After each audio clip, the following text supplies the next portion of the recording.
Once again, Mr. Zelensky shows the level of his leadership, which is astronomically impressive.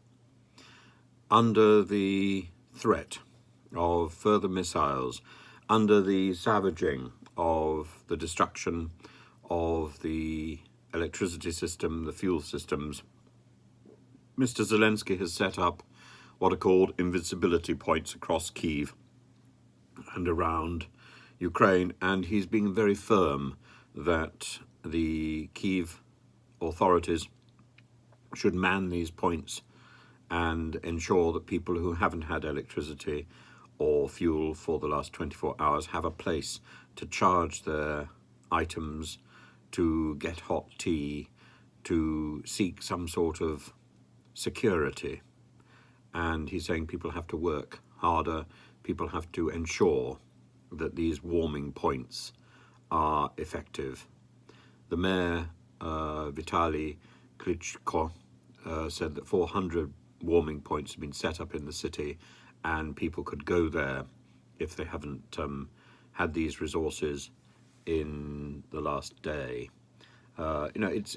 It's impressive. 6 million people are facing energy outages because of the thuggery and the targeting of civilians by the Russian President Putin, the tyrant.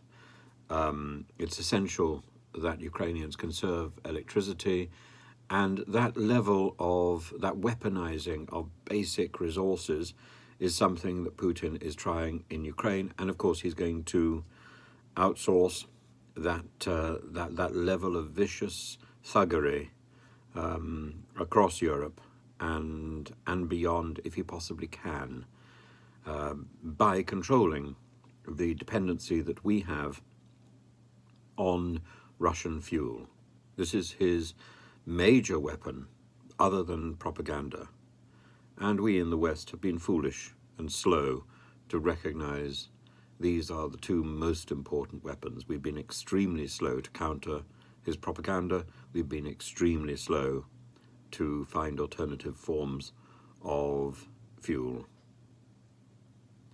But this should have been clear to people many years ago.